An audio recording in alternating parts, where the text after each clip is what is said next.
in the RCN history. She was a brave champion for the nursing profession, leading strike action and changing our internal culture.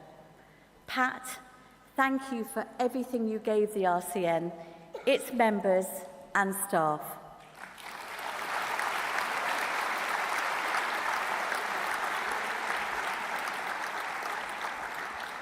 And Congress, this means that I'm giving today's speech. A little daunting, I must say. In fact, I think I'm allowed to say that I'm a first-time speaker.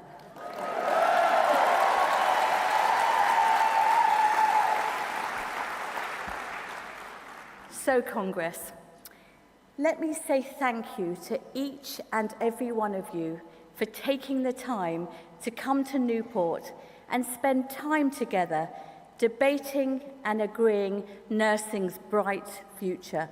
It's so brilliant to be together. Even more so in Wales for the first time to have Congress here.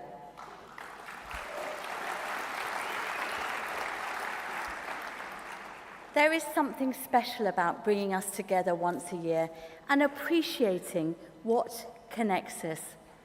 More than that, what are we going to do for our profession and be that nursing voice? And doesn't nursing need a voice right now?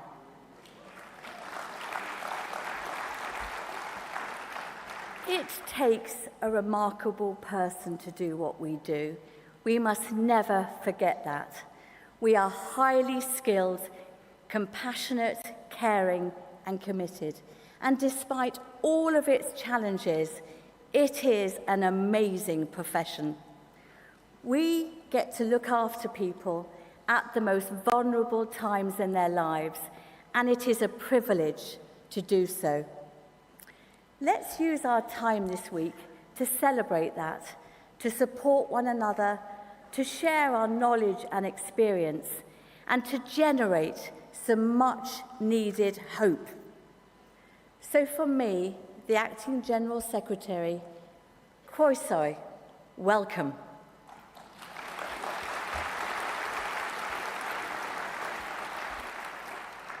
Nurses, student nurses, midwives, healthcare support workers, nursing associates, nursing cadets, nurse educators, nurse researchers, every one of you, whatever your setting you're in, a prison, the community, a mental health hospital, a general practice, an acute hospital, the private sector, whatever clinical specialty you are in, you do all you can to make sure that patients always feel safe, they feel cared for, and they feel listened to. But our profession is still not understood. They say that we're a vocation, a calling, that anybody can do it. And we know what that means. It means politicians don't need to respect us. They don't need to pay us if we are unseen and unheard. We must call that out. We are professionals. We are experts. There is an art and science. You have to have a brain and a heart. You make decisions every day that impact the lives of people. Keep them safe, prevent harm, manage risk. That's how you work, and that's how you should be treated. You are all safety critical, whatever setting you are in. This whole week in Wales, we are in a country of nursing pioneers. You'll all know the story of Betsy Cadwaladr, the heroine of Welsh nursing. She improved services and transformed the way they work. It is said that she too fought hard against bureaucracy to get her patients what they needed. I think we can all sympathise with that. 20 years ago, Wales led the way again, moving to an all-graduate pre-registration education. That nursing degree is so important to us. Whatever route you choose to become a registered nurse, let no one ever diminish that we are a degree-educated profession.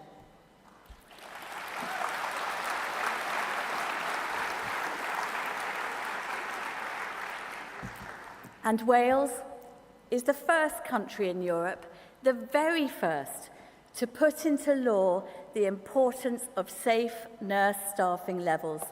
A huge achievement for the RCN Wales and a tribute to our members here. You led the way.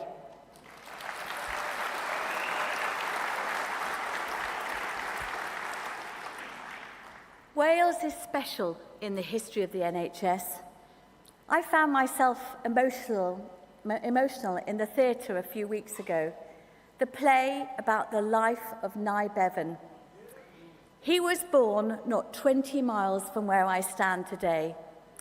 When he was setting up the new National Health Service 75 years ago, he said this: "Illness is neither an indulgence for which people should have to, nor an offence for which they should be penalised, but a misfortune, the cost of which should be shared by the community." So simple and yet so powerful.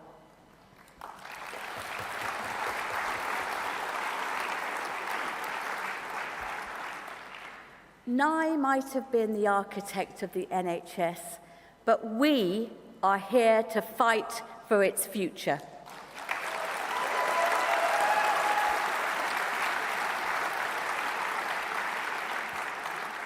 Sounds like you're ready for that, Congress, so I'm delighted. Thank you. Key to the success of the NHS is funded social care too.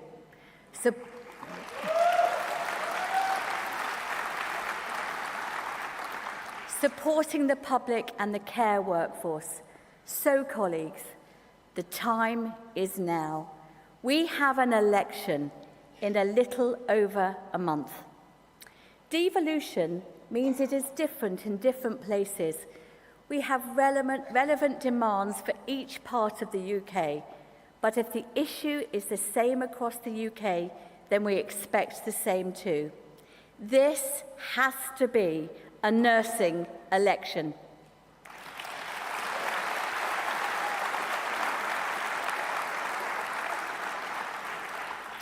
When you invest nursing, Congress, you invest in patients and you invest in society. It is as simple as that. And before any party releases their manifesto, I have, hot off the press, the Royal College of Nursing General Election Manifesto 2024.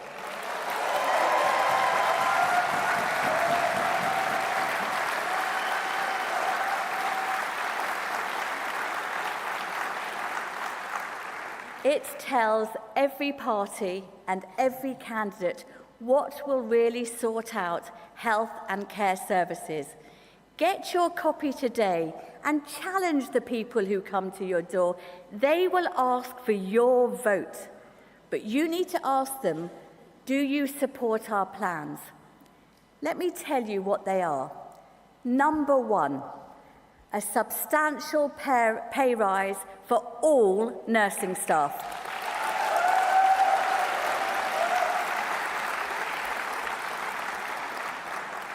Number two, safety-critical nurse-to-patient ratios to end staff shortages.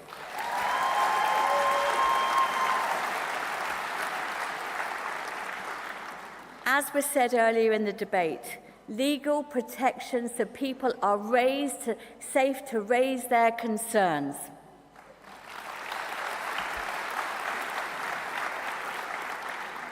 Proper, funded mental health support for all nursing staff.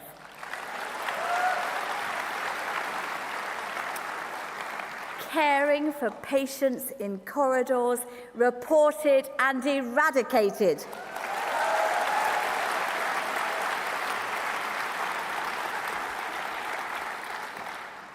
Funded nursing degrees, and Congress, a job guarantee for every single nursing graduate.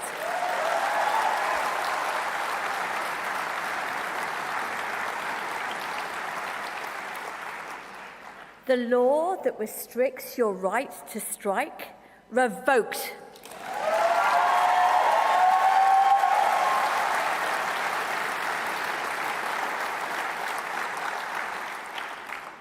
And the title of the nurse protected by law.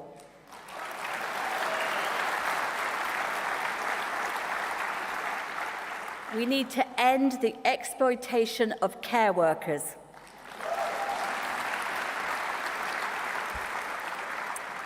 Those immigration policies that tear families apart, we need to drop them.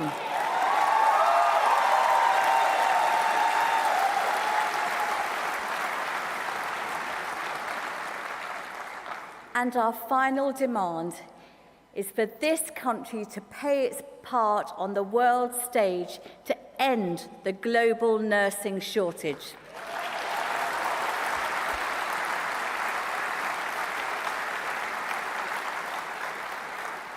Colleagues, this is the change our country could get behind.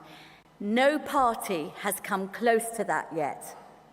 These points are fundamental to a healthy society and a strong economy. Politicians cannot keep offering platitudes. For voters, the investment in the NHS and care is number one.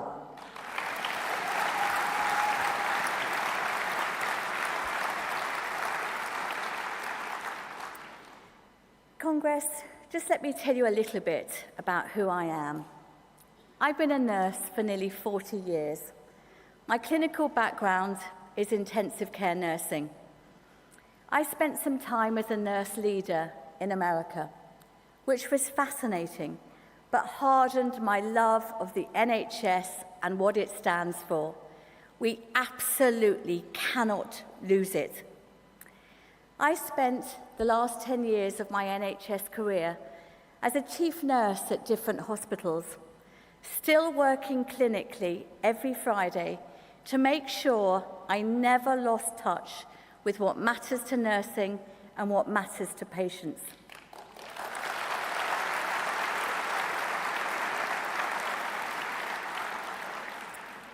I had the privilege of leading 7,000 nurses and midwives during the pandemic.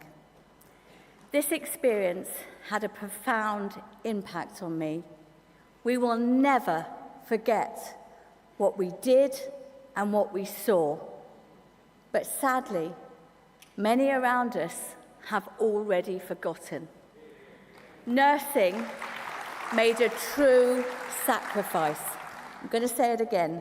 Nursing made a true sacrifice.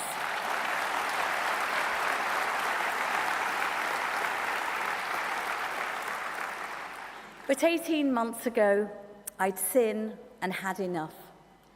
I started to work at the RCN the week of the first strikes, and I knew I was on the right side of history. Nursing has been pushed too far. You should never be forced to see patients in corridors, waiting rooms, and clinical rooms. Corridor care shouldn't be called care.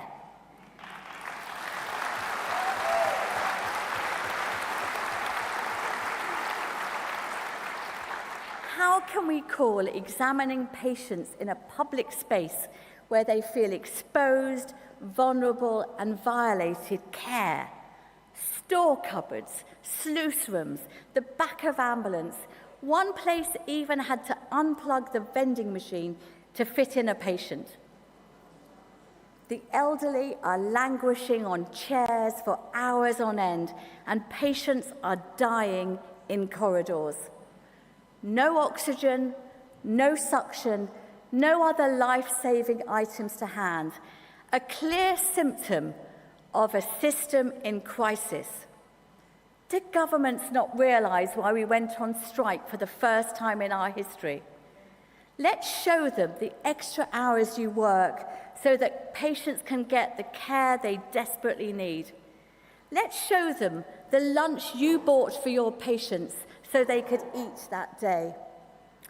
And let them see the aggression you received by trying to do your highly skilled role in a corridor. This is happening day after day. They are normalizing the abnormal.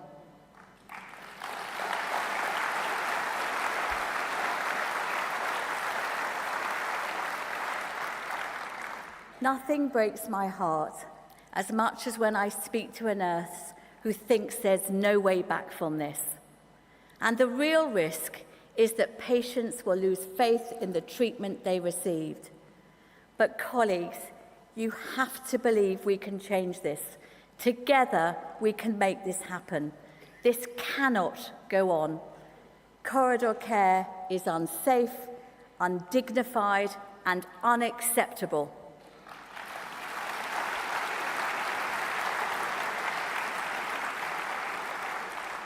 Today, Congress, we are drawing a line under this together.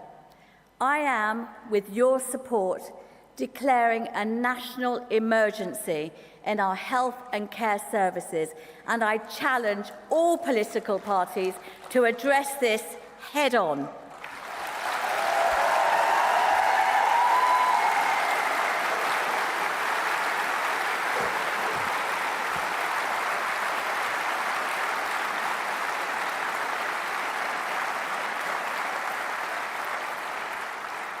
Under no circumstance should nursing staff be asked to deliver patient care in an inappropriate setting. If you have concerns about the care you are asked to give, we need to call this out together. We are here beside you.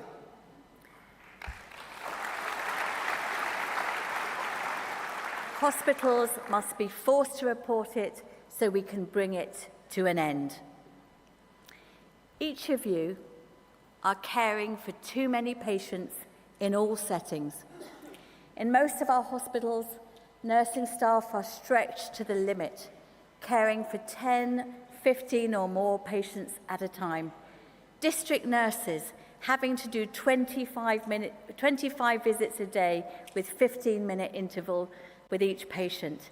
This is despite all the evidence, the clear facts.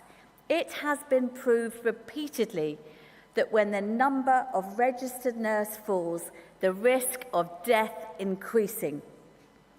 We need safety-critical nurse-to-patient ratios in all settings where nursing care is delivered.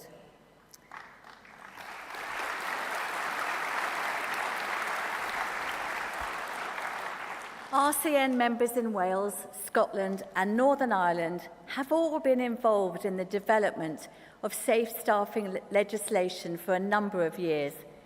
Sadly, England is woefully behind.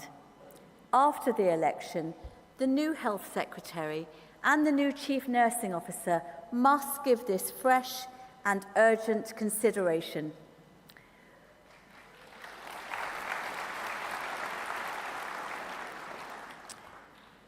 Work we do in this college is always led by Congress. One particular debate last year had a profound impact on me. Members voted for the RCN to lobby government for a proper suicide prevention programme for nursing staff. We now have an RCN steering group creating a robust evidence-based prevention programme, and we helped to launch a pioneering suicide prevention toolkit. I know this is a very difficult subject to discuss, and trained staff are here with us at Congress if any of you need them. Suicide is a serious issue for the nursing workforce. We deserve adequate mental health support.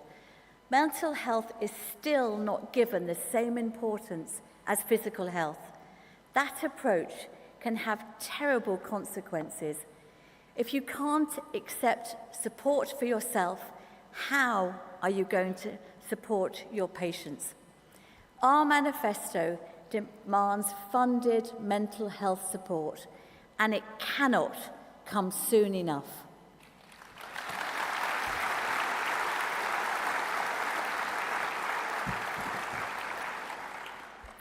Colleagues, the NHS is a national service, but its staff could not be more international. I've been privileged enough to work with nursing staff that trained all over the world, educated to a fantastically high standard. They have a lot to share with us.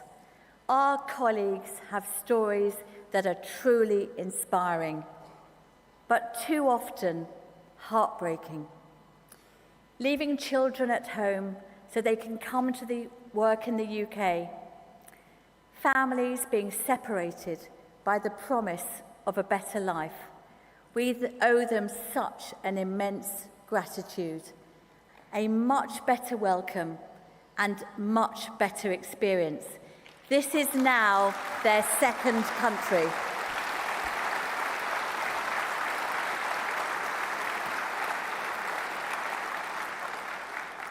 Too often, they arrive to find their skills aren't as valued, the cost of housing and food is astronomical, and the shared accommodation often unsuitable. Imagine packing up your life, leaving your very closest. You could have 10, 20 years of experience perhaps, high levels of qualification and advanced levels of practice, and then your new job pays you the absolute lowest it can. Colleagues, we have got to find a different way. Recognizing your many years of experience has to be a priority. We told the UK government this last month, and we have committed to that again a few days ago. The new RCN EDI strategy is available today. The plan that supports your vital journey to nursing's equitable, inclusive, and diverse future. Equity is our clear ambition. Diversity is an underused asset. Inclusion is our future. Colleagues, to get there, it relies on every single one of us.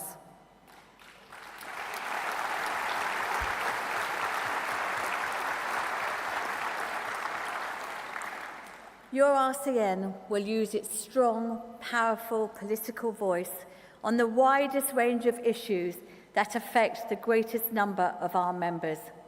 We will be diverse in our leadership and governance, and we must fight with conviction to change the working environments of nursing staff wherever they work. Our current care system has some unscrupulous employers. We need to urgently challenge them. Even more, some people have shared with me their experience of paying thousands of pounds to agency fees for jobs that don't even exist. Nursing staff cannot be subject to abuse or exploitation here in the UK. You need to know you are welcome here.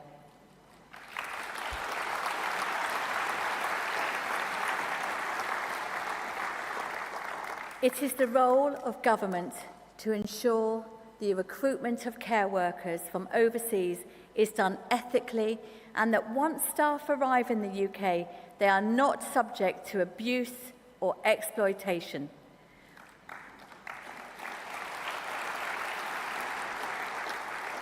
We are leading calls for an urgent investigation with ministers involved into exploitation into the social care sector.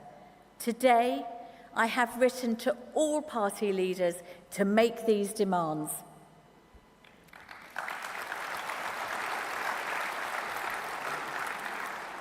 Congress, let me tell you a short story I heard a few weeks ago. There was a man who spent many years working as a laundry worker. He was in a hospital folding sheets, but he was going to be made redundant. He didn't want to leave the NHS.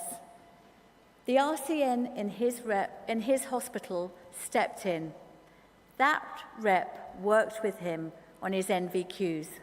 He became a nursing support worker, and then, with further support and training, he became a nursing associate, and now, I'm proud to say, is a Band 5 registered nurse working in a hospital.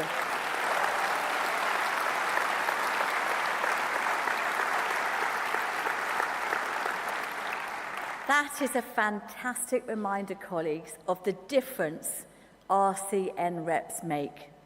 There are many of you in the room today, and you have my immense thanks and admiration for all that you do and the difference you all make. But where does a nurse go next on her career journey? That career route should be clear. It should never be the case that you get into your nursing career and to get more money, you are forced to move away from giving hands-on care.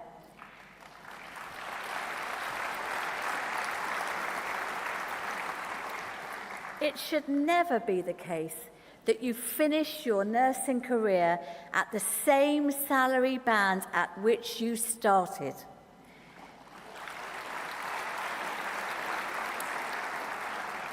You should never amass decades of experience but see no recognition of it in your salary or your treatment.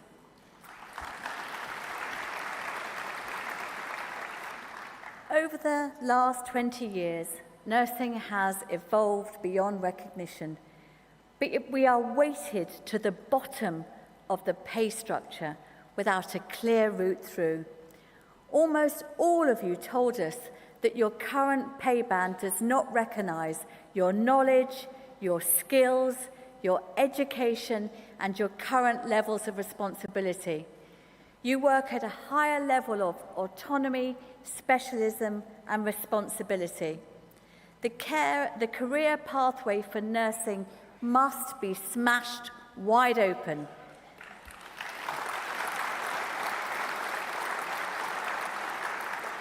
The official pay structure must recognise how nursing has transformed. New skills, new competencies should mean higher grades, higher salaries. But Congress, here we are in June, and it looks like the next NHS pay for most of you will be 6 months late at least. Another target they cannot keep. Those of you working in the NHS in England, Wales and Northern Ireland are left waiting to hear what your government thinks you're worth. And in Scotland, we are still waiting for direct negotiations to start with the Scottish Government. I am so glad to say that in Northern Ireland, the action our members took means there is now a fully functioning executive and assembly in place. Whoever forms the next UK government, they must realise that you are feeling undervalued and underappreciated.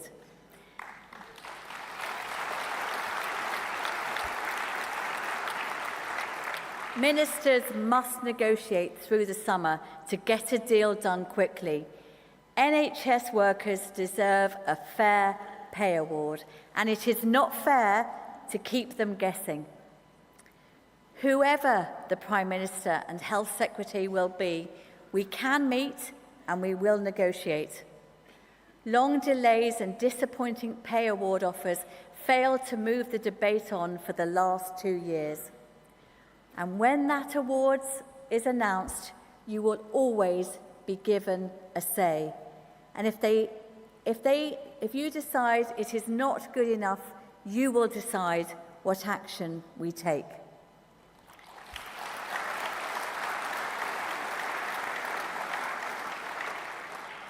Paying nursing staff fairly makes sense for patient care, but it makes economic sense too. Just recently, a major global report revealed that when nursing is undervalued and underfunded, healthcare systems are inefficient and actually cost more. They said spending on health, especially on the nursing workforce, should not be seen as a nice to have, but as crucial investment in future economic growth, peace and social stability. They said improving health outcomes could add $12 trillion to global GDP. So, Congress, when governments argue that it is not affordable to invest in nursing education, CPD, safer staffing levels, and leadership roles, we can proudly say we, nursing, are the best way to improve efficiency and patient outcomes. Nursing is always money well spent.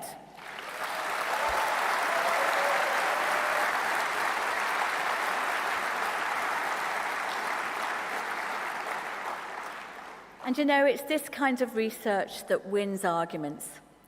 This is the central thinking behind the new RCN Institute of Nursing Excellence, essential to all members of the Royal College of Nursing.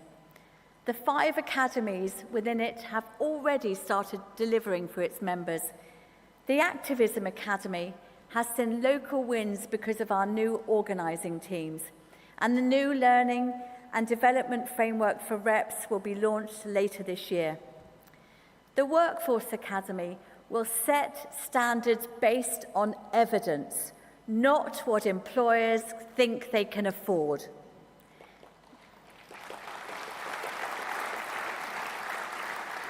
The evidence base for safety critical ratios in every health and social care setting. The new RCN definition of nursing, including every role, gives a much better description of the profession. We are safety critical, based on the 4 pillars of clinical practice, education, research, and leadership. Our Leadership Academy will be for the members, led by the members. Today's nursing leaders will teach, support, and inspire the next generation of nursing leaders.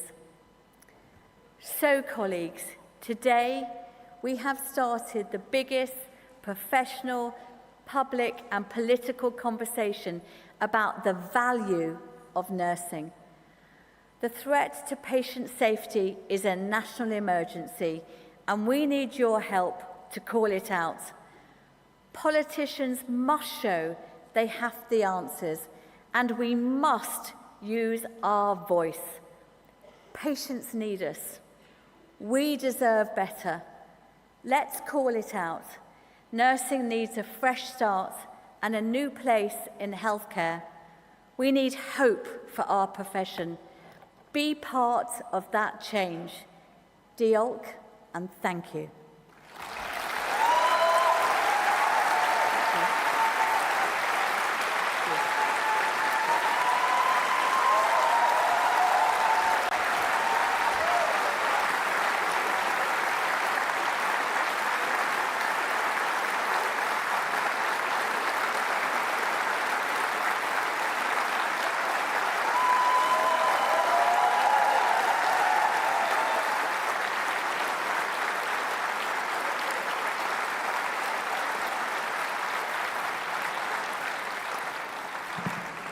So everybody, what a powerful speech.